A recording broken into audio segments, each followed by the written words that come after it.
Hey everyone, I was just dusting off my old smartphone to start talking about Pokemon Go and whoa! Wait a minute. This isn't a phone at all. It's a time machine. Me from 3 years ago, and he's getting ready to film a video about Pokemon Go. I need to warn him. Hey everyone, today I want to talk about the game that's taken the world by storm these past 2 weeks, Pokemon Go. Pokemon was a special game to me as a kid. Leaf Green on the Game Boy Advance was the first game I ever played to completion, and I have so many fond memories playing Diamond and Pearl with friends, so having an augmented reality Pokemon game that brings these guys to life in the real world is practically a dream come true. I mean, I remember a few years ago when this whole idea started as an April Fool's prank where you could scroll around Google Maps looking for Pokemon, and even that got me really excited. So when they dropped a trailer last September saying they were going to take this concept and make it into a fully fledged game, I was hyped. But despite my excitement for the game, I never expected the insane reception this game would have once it launched. Reports are even saying that Pokemon Go has more daily active users than Twitter right now, and that is nuts. But in case you somehow aren't familiar with this game, let me give you a quick overview of how this game looks 2 weeks in. Pika, Pikachu? Pokemon Go is an augmented reality game, meaning it utilizes the camera of your smart device to superimpose images in a way that makes it look like they exist in the real world. Those images in this case being Pokemon. The Pokemon Company partnered with Niantic, a development company with some experience in augmented reality apps, to make this game. Pokemon Go uses a format similar to Niantic's previous AR game, Ingress, that shows your location on a map of the surrounding area. But in Pokemon Go, we now have the addition of Pokestops, real-world landmarks that show up in-game, and if you are standing close enough to them, you can spin these Pokestops and be rewarded with items such as a Pokeball or berries. There are also real-world landmarks that show up as gyms, places where players can leave their Pokemon to defend against attacks from players on one of the other teams you can join, Team Mystic, Instinct, or Valor. But of course, the main attraction of this game is catching Pokemon. These guys can appear anywhere in the world, and if you're within a few meters of them, they'll pop up on your map, giving you a chance to tap on them and start your encounter. At this point, you'll have to find them using your camera, or you can turn off the camera to keep them centered on your screen if you're willing to sacrifice a bit of immersion. The way to catch these Pokemon has been radically changed compared to the mainline Pokemon games, where instead of battling them to lower their HP and then capture them in a Pokeball, you just fling balls at them left and right until they're caught. You can also do things like curve your throw or feed the Pokemon a berry to increase your odds of catching them. Wait, no, come back! Honestly, it's a bit disappointing that we can't actually battle wild Pokemon or challenge our friends to duels right now, but I understand that they had to adapt the gameplay in a way that is more accessible to mobile users. Another way to obtain Pokemon is by hatching eggs, which you can receive by spinning Pokestops. These work in a similar way to how they do in old Pokemon games, where you have to walk a certain distance, and then the Pokemon inside will hatch. The only difference being, now you're actually walking around for a number of kilometers, as opposed to taking a certain number of steps in-game. All of this creates a fun and unique experience where you can feel like a real-life Pokemon trainer, and because of this the game has become an absolute cultural phenomenon where you can see people playing it in the streets anywhere you go, and Wait! Is someone there? The game isn't that good! Me from the future? Why do you say that? Living in a small town, you'll run out of things to do pretty quickly, and once the national media coverage dies down, pretty much everyone will stop playing. Well, that doesn't sound so bad. Hillary makes a joke about it on the campaign trail.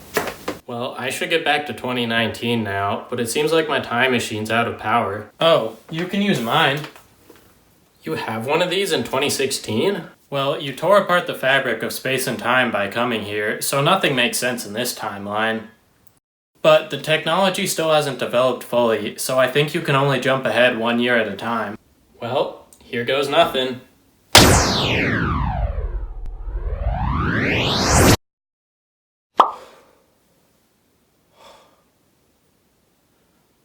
Whoa, it's 2017 me. And it looks like he's just picked up arms for the first time. Man, he is really in the zone. Hey, buddy! Whoa, future me, what are you doing here? Well, I was trying to film a video about Pokemon Go, and I accidentally got sent back in time to the beginning of the game. So now I have to work my way back on 2016 technology. I hate when that happens. Well, since I'm here, do you have any info on Pokemon Go I could use for my video? Pokemon Go? I haven't touched that in months. It was lacking in content in the beginning, and the excitement around it quickly died down once the national media coverage stopped. But I do know a few people who still play, and they say they've added a lot of new content. In September of 2016, they introduced Buddy Pokemon, which allows players to pick one Pokemon to be displayed alongside their avatar on their profile. And more importantly, this feature keeps track of how far you walk with your buddy, rewarding the player with candies of that Pokemon species the farther you walk with it. Candies which, as before, will allow you to power up your Pokemon and evolve them. Then in October, different types of eggs were introduced, requiring you to walk different distances to hatch them. The longer you have to walk, the higher your chance of hatching something rare. Plus, they launched their first ever in-game event for Halloween, where we could receive 2 times as much candy and encounter more ghost types. They followed it up with a Thanksgiving event where you could get double XP, and a holiday event with a higher chance to get newly released baby Pokemon in eggs. And you could catch Pikachu wearing a Santa hat. That makes it all worth it. They would keep these special events going throughout 2017, with worldwide events like Valentine's Day, Pokemon Day, Water Festival, and Eggstravaganza, in addition to a few Japan-exclusive events as well. They added Gen 2 Pokemon to the mix in February 2017, which was a sorely needed addition after only catching the original 151 for several months. June of 2017 saw the introduction of Raid Battles, a new way for players to team up and take down particularly strong Pokemon that will pop up at gyms around the world for a limited time. And now, in July of 2017, we're able to really see the community that has been built around Pokemon Go. There are several YouTubers who have gained a huge following based off of this game, and we're about to see the first officially sanctioned Pokemon Go celebration with Pokemon Go Fest 2017 in Chicago. Man, that's a lot of info to know for someone who quit the game last September. Wonky timeline. Right. Well, thanks for the help. I'm off to 2018.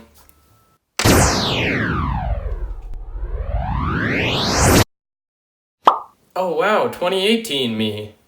And wait, I think he's playing Pokemon Go again. Hey, past me, I thought you quit that game. Yeah, but I've been feeling a little nostalgic lately, and when I took a trip into the city, I figured there's no better time to try this out again. So I picked it up again, and I've actually kinda gotten back into it. Well, can you tell me what's happened with the game over the past year? I'm trying to make a retrospective video. Well, Pokemon Go Fest 2017 was a bit of a flop. The idea was nice, but Niantic struggled with the execution, as servers were going down left and right, and tons of people complained that they attended the event, but were hardly able to play at all. It got so bad that the CEO of Niantic was booed on stage, and the company was practically forced to apologize, granting all attendees a refund, $100 in-game credit, and a free Lugia. Of course, with Lugia being unveiled at GoFest 2017, this marked the first legendary Pokemon to become available in-game. Shortly after the event, the 3 legendary birds, Articuno, Zapdos, and Moltres, in addition to Lugia, were made available in raids worldwide. After that, Niantic was fairly quiet in terms of new content, though they did bring back several events, including the Halloween one, which this time around introduced a few Gen 3 ghost types for the first time. Then, in December 2017, 50 more Gen 3 Pokemon made their way into the game for the first time, and even more water and ice types were added at the start of the second annual holiday event. They also added a cool new function that keeps track of real-world weather conditions, so the weather around you will have an effect on what types of Pokemon appear, and boost the strengths of those Pokemon in battle. 2018 rolled around and brought with it the addition of a new type of in-game event, Community Days. These are monthly, one-day events that feature a drastically increased spawn rate of a specific Pokemon and higher odds of catching its shiny variant. Finally, I can catch 150 Bulbasaurs, just what I always wanted! In March, Niantic implemented my favorite addition to the game with the introduction of Field Research and Special Research. Field Research consists of daily tasks that will net you a small reward for each that you complete, and if you complete Field Research on 7 different days, you are rewarded with a legendary encounter. Special Research is a similar concept, except these consist of a series of more difficult tasks to complete. And once all are completed, you get to encounter a specific legendary Pokemon, the first one that was added being Mew. To me, this feels like the biggest piece that was missing from the game at launch. Finally, it felt like I had a reason to play every day, giving me simple tasks to complete with the hope of someday encountering that legendary. Aside from this, several events from the previous year would return, and over the summer we'd see the addition of new social features that allow you to friend other players and increase your friendship level by sending each other gifts. GoFest returned for 2018 and was a bit less of a shit show. Then, trading was finally added to the game after being mysteriously absent for 2 years, but hey, better late than never, I guess. Things were then fairly quiet again for the rest of the summer, but in October we got Wait. This is summer 2018. How do you know this? Hey, you're the one who screwed up the timeline. Anyway, as I was saying, in October 2018 we got the addition of Gen 4 Pokemon to the game, and of course, we got our share of annual events. On December 7th, trainer battles were finally implemented, and how did it take Niantic 2.5 years to make this? In February 2019, Go Snapshot was added, letting you take cute pictures of the Pokemon you captured.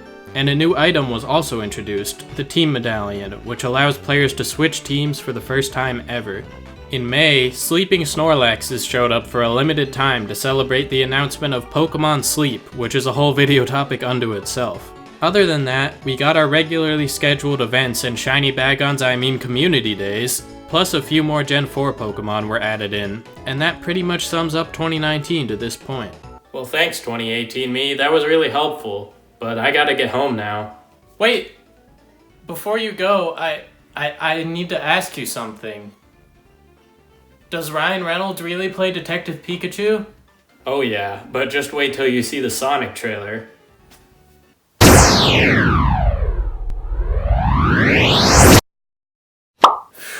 We made it, and learned 3 years worth of Pokemon Go history along the way.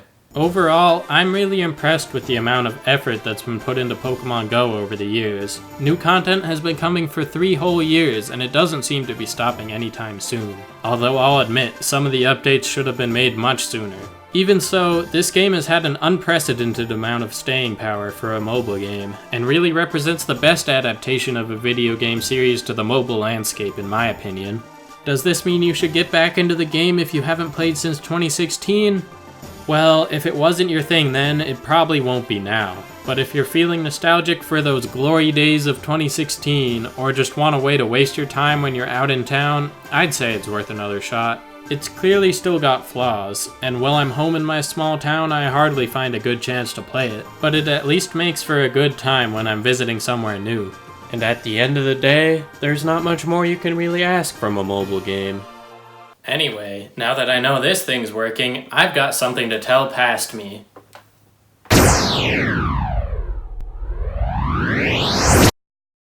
Hey, remember that guy from The Apprentice?